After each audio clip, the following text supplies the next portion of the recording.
Hi, I'm Neil Druckmann, and I was the director and co-writer. Hi, my name is Hallie Gross, and I was the co-writer and narrative lead. I'm Ashley Johnson, and I play Ellie. Hi, I'm Troy Baker, and I played Joel. This whole scene came about because we were trying to figure out how do we recap the previous game just enough for people that haven't played it, or might have been so many years they don't even remember it. So we thought, oh, Joel could confess to Tommy. And this was, I don't know why I dug my heels in, and I was like, I do not agree with this. And I had such a problem with it because I felt like this was a secret that Joel was going to take to his grave, and he would just bear this sin. And it wasn't until we were on set, and I'm sitting across from Jeffrey, and I'm watching him just listen to Joel. And every take, we went deeper and got better, and more truth came out.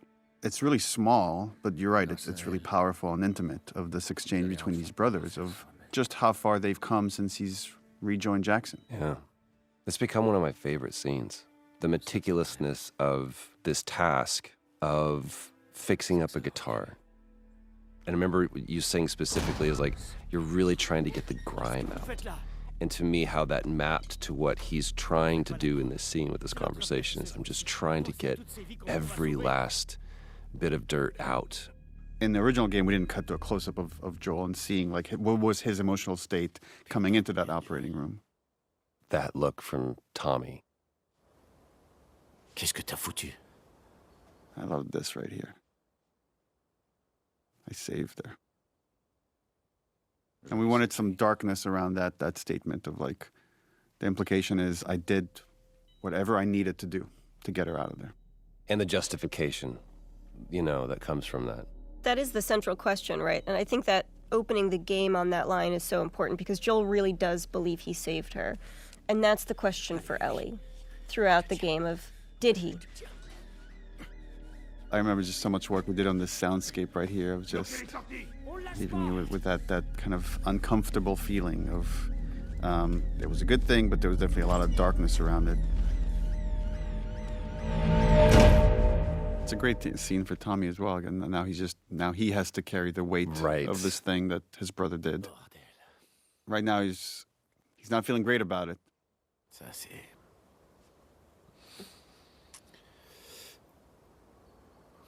That's a lot. He's also a family guy, so on some level he gets it. And he gets obviously he knows what Joel has been through and why that decision was so important for him.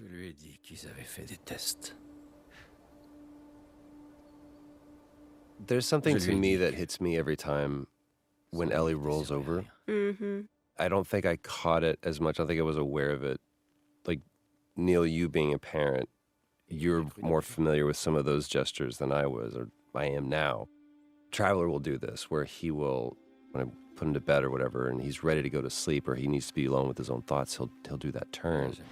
And it never really hit me that that's what Ellie is doing, is just, okay, I'm done talking about this now. I just kind of want to be private in my own thoughts. Which is also an interesting juxtaposition that's happening here, is we're getting to see the moment he was lying to her while he's confessing the truth to his brother. And the differences in those two relationships now. And it's, despite how much they've been through and how much Ellie has become an equal of sorts, he still sees her as his child, and if he has to lie to her to protect her, he will. It was important to get this final handoff of playing as Joel one last time as this beautiful sunset ride towards Jackson before we fully kind of hand off the baton to Ellie.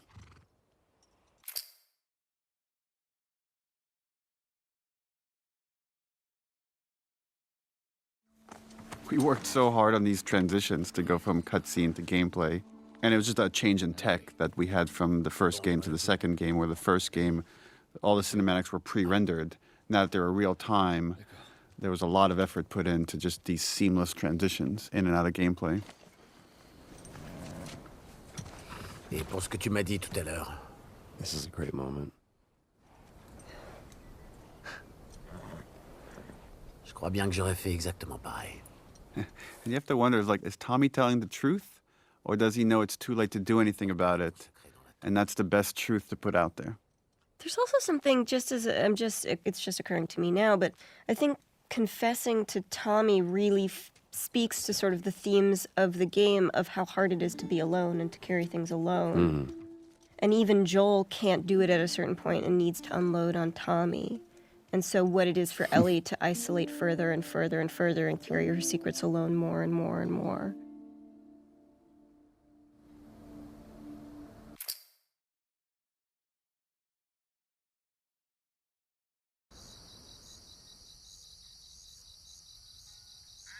There's her little house.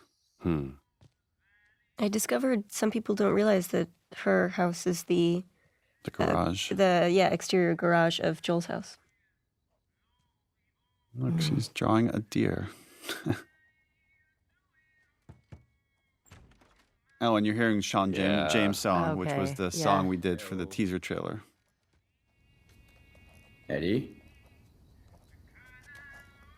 Shout out to the environment team that had to build several different versions of this room, as Ellie has lived in it for longer and longer and got more and more of her items from the old world that she's obsessed with. Lava lamp. I love this moment of just like, hey, how do you... Do you both remember when we did this scene live on stage, just for an audience of 100, 200 people? I forget exactly. Like Jeff Keighley set up this one night live, and I wrote the scene just for that.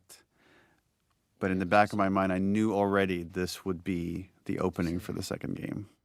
Oh, yeah. And that was... Some of that was streamed except for this scene. That was just for the audience. We did not stream the scene. There was this... I remember we got it, and then, as often happens, there's a team of people that kind of come up to you, and after you go, cut, best that one, that's a take we can go with, and people just kind of clouded around you, and there was a conversation that was happening, we were trying to figure out what it was, and I saw you do your, everything's okay, it's fine. And then afterwards you tell me this story that in Uncharted 3, the ship capsizing was one of the most resource-draining, almost game-breaking things that you guys had, one of the most ambitious set pieces you'd ever done. And then in the Left Behind DLC, the photo booth was one of the most resource-draining, almost game-breaking things. He goes, up until you decided to put your thumb in your belt loop. Oh, that's right! Yeah, so actually that's funny because you did that, Joel initially didn't have his shirt tucked in. But in order to honor, again, this little gesture that you did, redesigned his clothing. And the way we did clothing on this game is we actually sourced the actual material and scanned it. So we had to source the shirt, the pants, the belt, scan it, so we could do this one gesture that you did, which was like looping your thumb around your belt.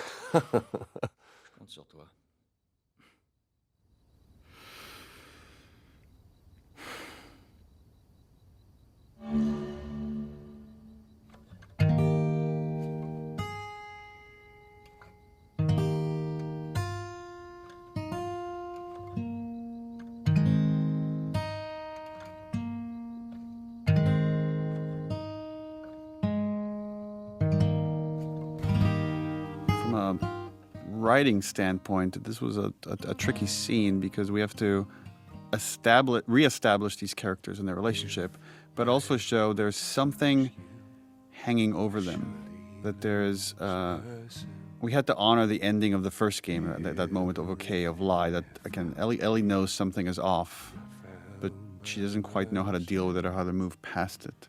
Right, so this scene has you see at the beginning, she's trying to get rid of him, and then he wins her over by playing the song, and she softens by the end of it. And it's interesting, they talk about you promise you would teach me how to play the guitar, and they're talking about promises and oaths and the idea of keeping your promises. And we know this lie is hanging over them. I love this opportunity this song gives Ellie to watch him. Yeah. Without confrontation. And again, there's so much beautiful acting that you're doing here, Ashley. I know these compliments are making you uncomfortable, but it's look how much she's processing. Yeah. You could see it. You could feel it. And again, talking about when characters make eye contact versus not, it's like only when he finishes that he finally allows himself to look up. Barely. Barely right there. It's a very intimate thing. Yeah. I don't think I've ever been more nervous than I was in that scene playing that song. Were you more or less nervous when you did it live? For some reason, playing music live to me feels a little bit more at home. But also, I don't know if I fully understood what that song meant to you, Neil. And knowing what it was going to mean now to other people once they played the game. And now there was context to it. Now there was story. They care about each other so much. The lighting. Lighting is so gorgeous here. And this was the same pun we had when you both did it live. Est-ce que la blague t'est revenue?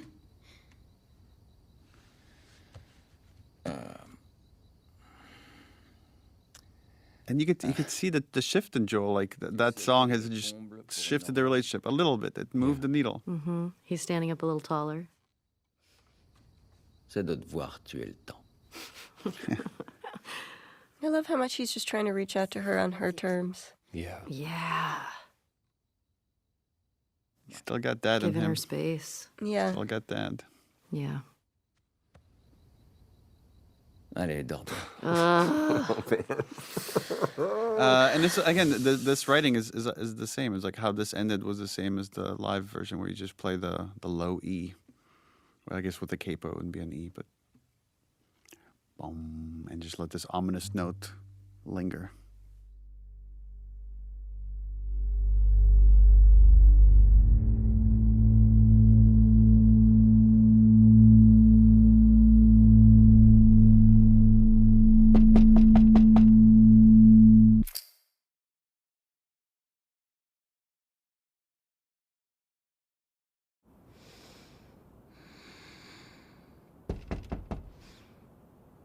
Interesting parallel. In Last of Us Part 1, Joel wakes up after the multi-year jump Was that to a knock at the door. was that an accident? No, that was by design. Salut.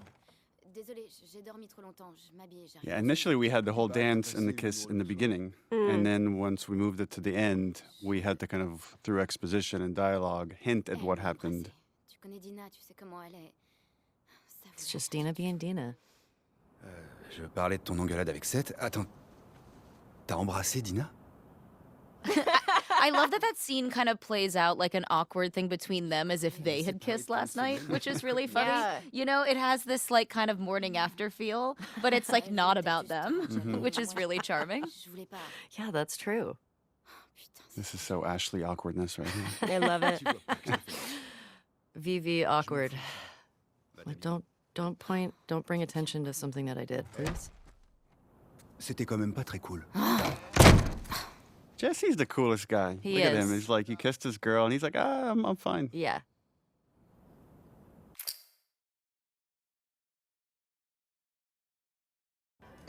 Pardon. Oh, Seth. Oh, Seth. Yeah, remember this scene was, J'ai envie de discuter avec un I mean, so much of the story is about forgiveness and letting go of stuff, and how Ellie specifically struggles with that, and this was a pretty minor example of that. Turns out I really struggle with it because I still hate this scene. I'm like, fuck that guy. I know, He's me trying. too. Look at him. He's Doesn't work. Steak sandwich. He's trying so hard. Look how he wrapped it with a bow. Wait, he starts with like, look. Aw. I'm like, yo, look you. Yeah, don't looky hear me. Let's just. Oh, now it's her fault. Great job. Yeah, this scene makes me so mad. Hey, I'm trying to apologize, you little bitch. You're like, what? J'ai préparé des sandwichs. Ok. À la viande. Merci, Seth. Didn't we discuss cutting bagel sandwich because people had such a hard time understanding it at first? Yeah, they kept hearing bacon sandwich. Bacon sandwich. Yeah. Bigot sandwich was a. Bagel sandwich? Yeah. Je te remercie. C'est quoi ça? Sandwich définitif. Yeah, forgot about that. Hallie, you wrote that, didn't you? I don't know. It just bigot sandwich feels does V feel very Hallie Hallie. to me. Ok. Oh, this is Dina's big intro. Oh, here she comes. I'm Shannon Woodward. I play Dina. I had a really hard time hiding behind nothing here. Well, that's the thing that's so hard about sometimes acting in these things is that like the kids weren't there, and then we like Yeah. later captured kids and kind of constructed all the pieces. Salut, salut. This is a V me lean. I love to lean. Je voulais juste m'excuser d'être partie hier soir. I actually really love C'est this pas scene. grave, je comprends très bien. Et je suis vraiment désolée. I love the one-liners that you guys kind of riffed on when we were doing the combat stuff for the snowball fight. Oh my God. I still die laughing when I hear you guys insulting children. And I think that was really, a lot of that was just my instinct. Yeah, Yes. yeah. Your parents don't love you. Yes. Yeah, and then I think eat snow, you Eat little snow. No, I Yes. think you little shits. Yeah. Because I think you were like eat snow and then I said eat snow, you little shit. I think God, it's like I love name calling children. Ça va pas, non? Je joue pas avec vous, moi. Interesting parallel is Ellie doesn't want to do any of this until she gets hit with a snowball, and then it's like, let's make these motherfuckers pay, which is again is a really lighthearted moment of what this whole story's about. Gare à vos miches, les petits cons.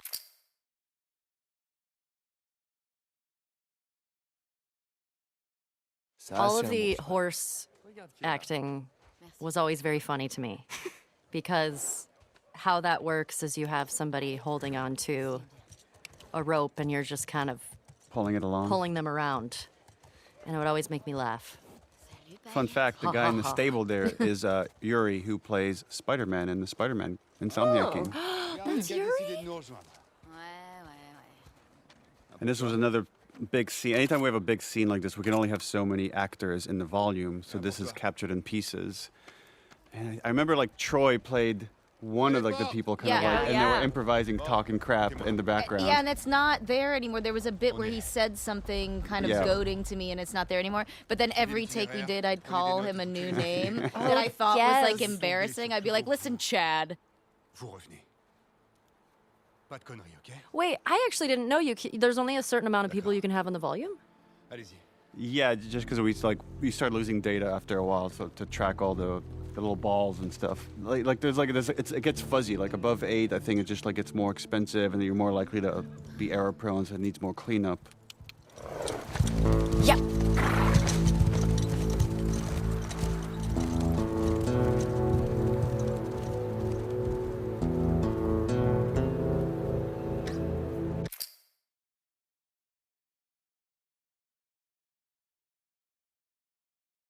Hi, I'm Laura Bailey, and I played Abby in The Last of Us Part 2. Ominous. And here we have the introduction of this crew, the Salt Lake City crew. There's Neil. Self-insert. And here we have Laura Bailey waking up. This was a repeating motif from the first game of these characters that are haunted by some horrible trauma and can't sleep. The lighting is really nice here. It's really nice everywhere.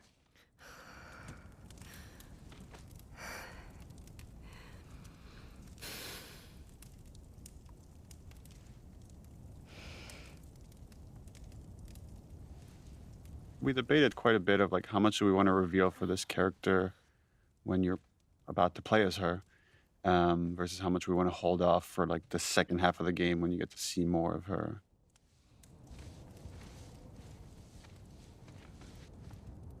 I remember we iterated a lot of how much snow he should have on him because he was just outside. Salut. This is one of the audition scenes, I think. De quoi tu rêvais? Oh, yeah. Oh, that's right. J'ai dit quelque chose. Non, mais t'as... It's important to know that we did not want to cast you in this role. I've heard tell that you did not. Just because you're in so many things and you're so iconic. But you were the best. And once we saw your audition, there was no turning back. What are you gonna do, you know? You painted us into a corner, Laura Bailey. You're welcome.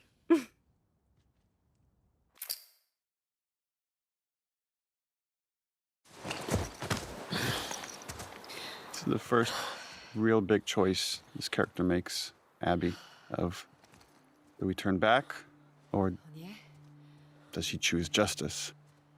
She's going to end up choosing justice, just like Ellie does later many times. Choosing obsession. Yeah. C'est carrément une ville. Ouais. It's also important to note that, when you're acting in this, there's nothing there. You're in this blank white volume, and we're like, okay, it's snowing.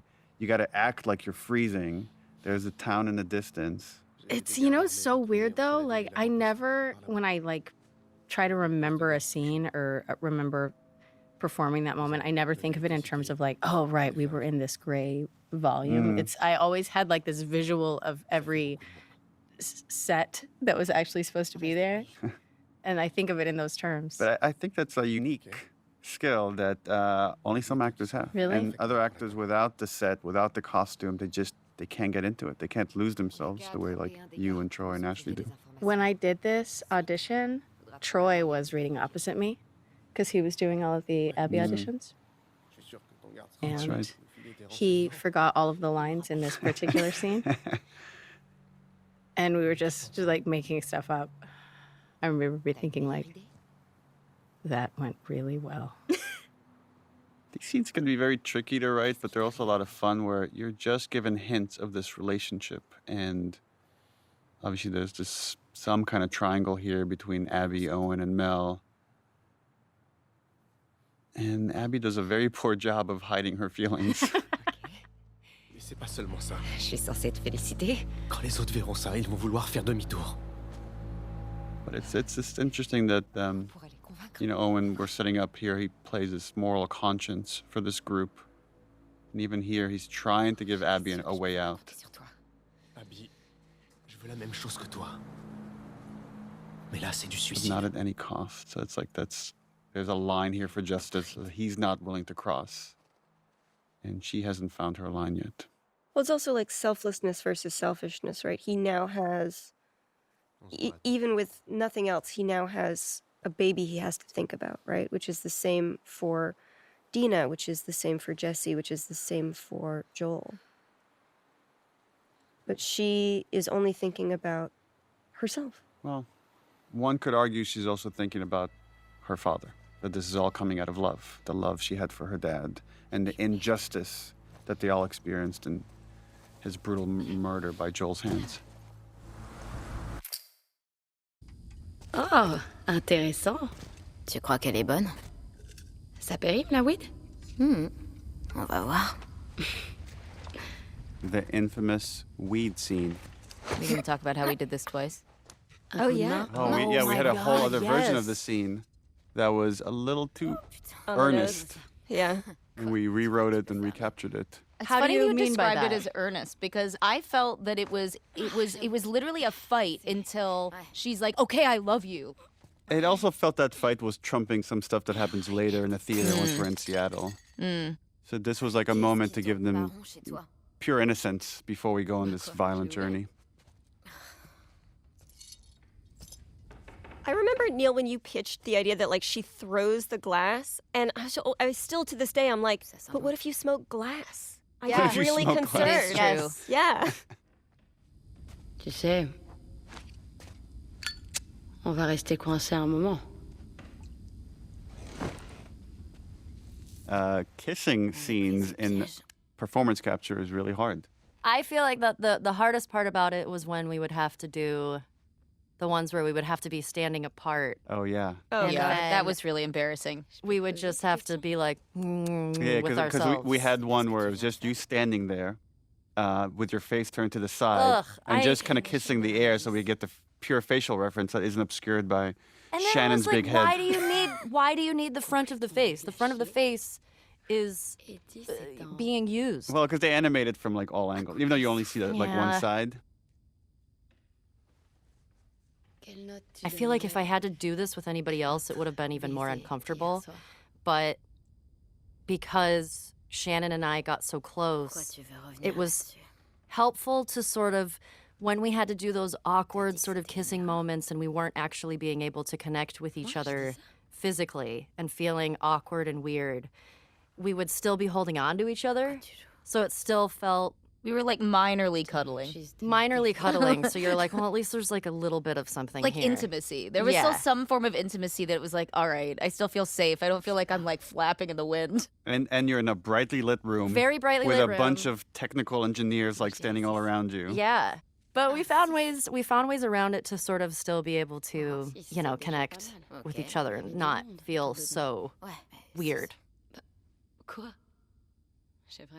mean, what you're doing is, I think, pretty hard. You're trying to convey years of relationship with this other your best friend, and it all has to come across like there's just so much history, and yet there's this still awkward thing that hasn't been realized until this moment. C'est toi qui dis ça? Tu me donnes envie de retourner en plein blizzard. Gotta flick that joint really aggressively in a second. Ellie's so cool here. Look at how cool she is. T'as intérêt à faire mieux que 6.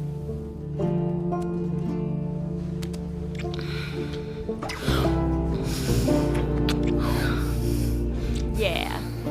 The flicking always made me It's uncomfortable. very I was aggressive. like, what if it catches on It's fire? a very dry space.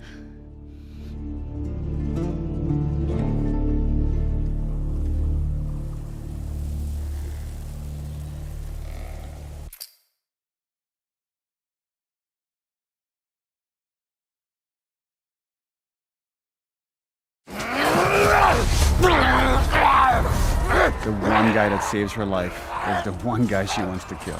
And I think it speaks to the nuance of atonement, right? It's like she ultimately will save 2 other kids in trouble. But is that enough? Does that make up for anything?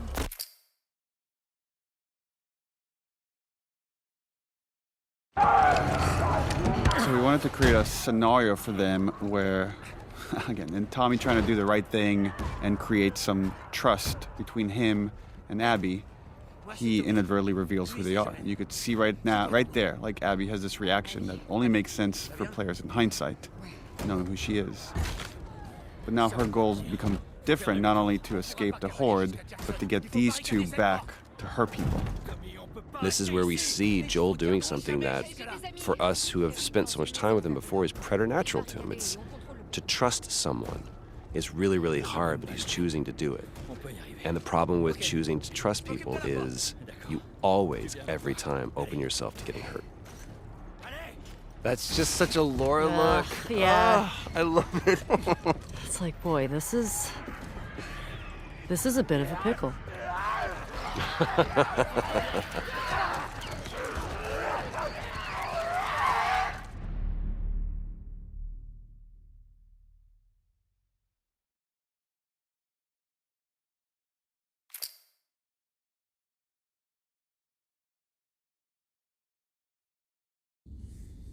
This is the Lethal Weapon 4 comparing scars. I love it. Quand j'avais 12 ans, Look at those j'ai arms. trouvé un skateboard. Really jacked. Dina's hot. Et j'ai essayé de monter dessus. So's Ellie. They're hot. Et il s'est Yeah, barré we're hot. 5 mètres Yeah, we're hot. sans moi. I remember armpit hair being a large discussion. Armpit hair with the Ashley office. Swadowski, who's our character art director. Oh. Yeah, and how much body hair should the girls have, and what are we okay with, and like let them be natural ladies. I love it. La brûlure, là. Oh, Je l'ai fait exprès. pourquoi? It's on the tip of her tongue right there. That's a hard thing to say to somebody. Like, oh, I'm the only person that doesn't really get affected by this thing that's completely ruined the world. Juste là. Now I'm trying to remember, does it make it in that I'm like, I told you something true? It does. Yeah. It does. This still happens here. Yeah, you're gonna punch This her. scene, because we did it twice, sometimes I'm like, I don't remember which. Because both times we did like, it was like 5 hours. Yeah, they were big Yeah. days. Cicatrice. Avec des traces de dents, des kystes et... Aïe! T'es chiante. Quoi? Moi, je t'ai raconté une histoire vraie. Mais moi aussi, c'est une histoire vraie. Tu veux que je te morde? Oh, God. Oh, here comes this scene. Steven. I remember how, Shannon, how angry you were at Steven. I wasn't angry at Steven. I couldn't tell why I was mad, and then this was the only real thing I actually fought for was to make him turn around. I was with you, and I was like, he needs to turn around, and you were like, why? And I was like, it took me a while to explain it to you, and then when he did it, then you were like, I get it. Because I was like, no, because I have to protect her. Pretty sure that was in the script. but No, yeah, it you might wasn't. be It right. was the only argument we had. It's been 3 years. I don't remember. You're probably yeah. right. It was actually, I remember this. It was the only thing I argued with you about. And it was because I felt so protective of Ashley that I knew it was right. That I was like, because we were so close, that I was like, turn around. She's naked. Like, Yes. you know, because you guys knew each other intimately, but Yeah. Ellie and... Exactly. And because I had to, like, I wanted to prove to you that I was loyal to you and not embarrassed because he was there. But I love it. I feel like it shows so much about how strong Dina is and how loyal and sort of just, I don't know, I love that. I feel like that little moment says so much about Dina.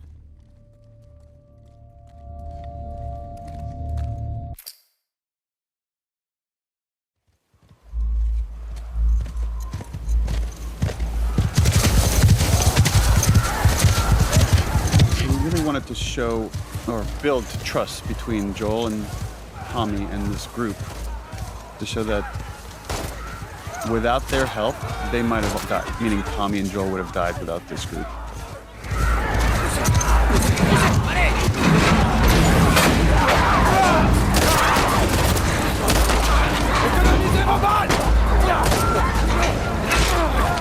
Another one where I think I'm like screaming out to all like the actors, okay, now they're burning. Now like there's a lot of fire.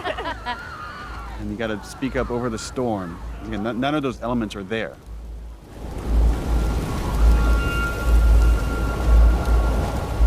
Allez, tous à l'intérieur! And right now, only Abby knows what's about to go down. Everybody else thinks like, oh, we just found friendly people that helped us along.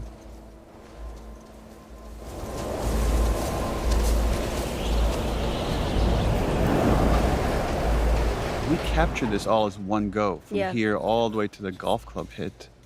And initially we had versions of it where it was edited to be multiple cuts. And then it felt like it could just be way more tense if the whole thing was one shot. Required a lot of stitching of different performances and different elements, and some tweaking of stuff in animation, but yeah, I find that this scene has so much tension, the way it now moves. We rehearsed it so many times before we shot it to make all the moving parts work. From a directing side, that this can be hard as well because you're trying to pay attention to so many actors and making sure it's all feeling honest and authentic. Vous devriez rentrer avec nous et faire le plein avant de partir. C'est sympa. Again, there's no ambush here. They're all being authentic Et lui, c'est mon frère. until this moment. And now everything has changed. We knew this was going to be the most controversial scene in the whole game, and the intention is that it is brutal and it is hard to watch, which obviously as a player is really difficult to go through, but it puts you in alignment with Ellie. You're watching this devastation to this man that you've come to love as a character, and now you're watching him be brutally murdered. And it should be upsetting, it should hurt. A lot of people are still really upset about it, but what a faster way, I can't think of a faster way to help you understand why Ellie is going to go as far as she's going to go, because we're there seeing how this thing was stolen from her.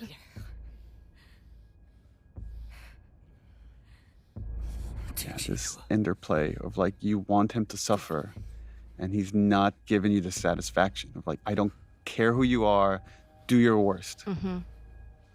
And you try. Yeah. You try to do your worst. Joel's not a man who begs. This is a conversation I had with Troy about how prepared he was. He's lived for 20 years, 25 years at this point, of like just always accepting that this day might come. Something like this will happen because it always happens in this world. Yeah, it's irrelevant to him who they are or why they're doing this, because there are so many people who could want to do this to him. given the life he's led. I just remember shooting it and being like, this moment you've worked towards for so long and wanting it to feel right and wanting it to feel good. And it happens and you just feel fucking empty. Mm-hmm.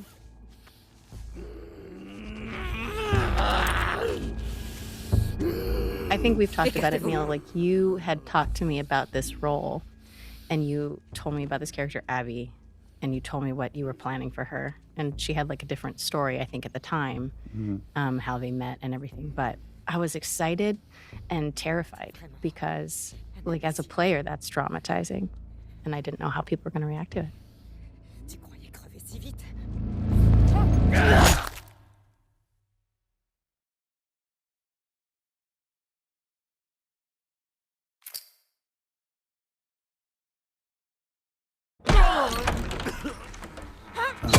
Yeah, we had versions of this sequence where Ellie came in after the fact, and it just felt we needed her to see it to really set up this journey. Yeah, this was rough. This was a rough day on set because I knew we were losing a character that we all love very deeply. You know, even the imaginary circumstances of that are just hard. It's also our, you know, all of our friendship, my friendship with Troy. So just seeing that and...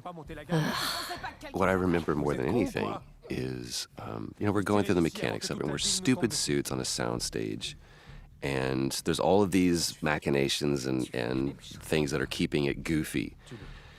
But the one thing that cuts through the din of all that is when I look over at Ashley.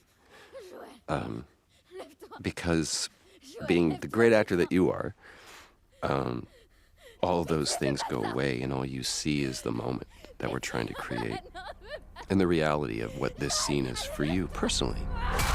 And everything that I'm feeling, everything that I'm thinking is gone because I'm just watching. And I don't know if I'll ever be able to watch that scene without it bringing me to that place, ever. But the thing that has been proven to me is because of the way that I feel, because it's so hard, it is absolutely the most honest, perfect version of this story. There's no other version of this story. There just isn't. And for this version of the scene, it was important that we were in Ellie's head, that you don't get to hear this conversation that's happening around her. But this was just about the ringing of the ears of pure hatred and anger that she's experiencing right now.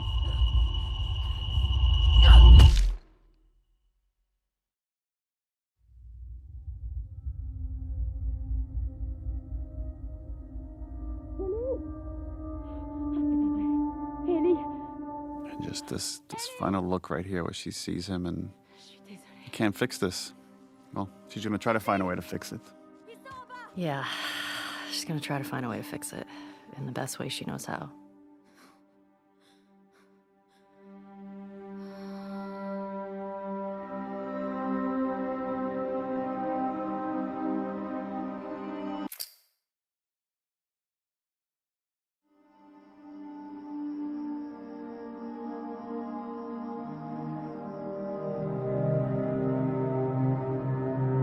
I love this scene with you and Jeffrey. Brings you Tupperware with food. Oh yes, this was one of my favorite scenes to shoot. I love working with Jeffrey. You're so brilliant how it goes from this really sad, mournful place to just slowly rage over time as you're not getting what you want. Also, this emptiness you have just from that look out the window there to like this, that like bereft. It's just really right on point. It's just so good. Salut. Salut. Jeffrey here is quite brilliant. Is like Yeah. he wants to go after the people that hurt Joel. So there's like the emotional part of his mind and the rational part, and they're kind of in conflict here. And like he's trying to do what's best for Ellie, which is to say it's not worth it. I also really love how the blocking of this scene worked out, because I love that neither of them can look at each other. They're not facing each other. Oh, and Jeffrey's voice. It's so scrumptious.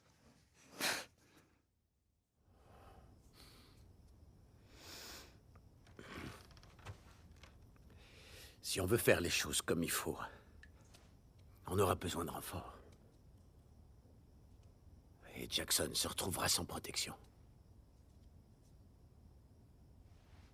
I love it. It's like the one time you look at him is to make him feel shame. Like, are you really saying this to me?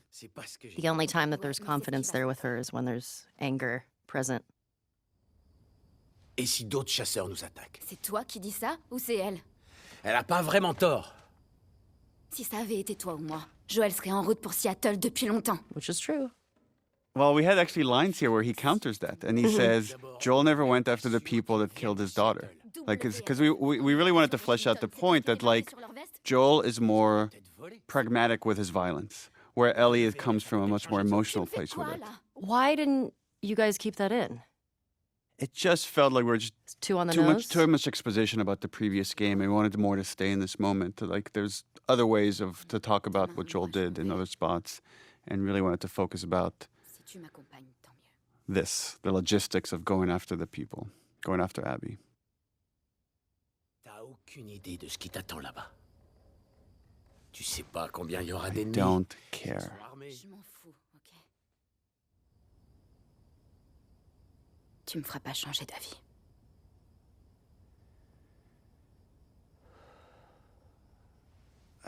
Again, this moment of decision where he's like, in order to protect her, I'm gonna have to go by myself. And he's like, now he's lying again. Not dissimilar to Joel lying to Ellie to protect her. Donne-moi un jour. Right? That give me a day's bullshit. Ok? Elle pourra bien se passer de quelques hommes. Why the choice of the hairpiece coming down? The little hair string for Tommy. There's a little bit of design, like Abby has something similar as well. So it's like there's what animators call secondary movement. So as when he's moving around, there's like physics on the hair. And just one more way to just bring the CG character to life. Yeah. It's also such a flex because it really So doesn't hard. look good in other games. Like it's Yeah. just like it looks amazing and it's like it feels it's just like such a subtle flex. Like look what we can do. Yeah. I love this hug that then it's just too painful for the two of them. They can't stay in that moment. That's too uncomfortable to be vulnerable. Got too much shit to do.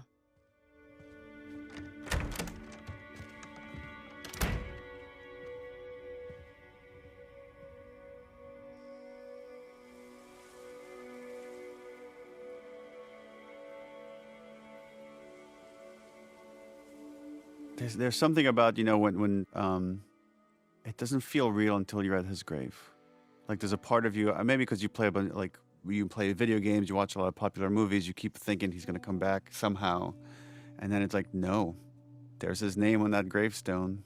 And then the famous Gustavo All Gone, another version of that theme. It was hard. It was hard. Joel is a character that I love. And I wasn't ready to let him go. So seeing that, even experiencing that of seeing, you know, oh, we're doing a scene where we're at the gravestone is very final.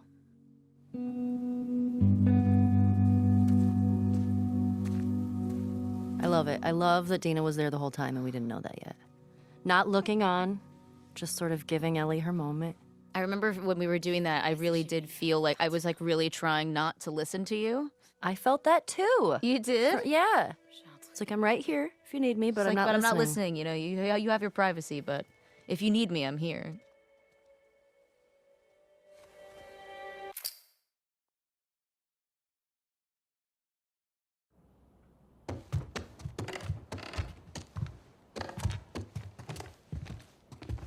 This is Ashley Scott as Maria realizing what Tommy has done. Maria, je pars pour Seattle. J'ai essayé d'oublier, mais j'y arrive pas. Ces gens paieront pour ce qu'ils ont fait. Ellie va essayer de me suivre, mais tu dois l'arrêter. Prends-lui ses armes, enferme les chevaux, elle aussi s'il le faut. Fais-moi gagner du temps pour régler ça. Ton mari qui t'aime, Tommy. Cette mission, c'est du suicide. Il aurait dû m'emmener avec lui. I like that she hasn't thought at all about what she's just going. She doesn't even know what she's doing, what she's gathering. Zero plan. And Maria knows this, right? Maria knows her like a parent of sorts, and to say, okay, well, if you're going to do this, here's some stuff. Tu l'accompagnes? Ouais. Damn right she is. Ride or die. Vous allez filer en douce. I love that those little moments with Dina where you see the snarky bits. And it's funny because, like, this whole section here, I constantly felt like anytime we were dealing with Joel or anything about Jackson there, I was like, oh, this is none of my business. You know, like, it felt like I shouldn't be there. Like, and even in that scene there, too, it was like, well, I mean, yeah, I'm going with her and I'm here to be with her, but all of this stuff predates me.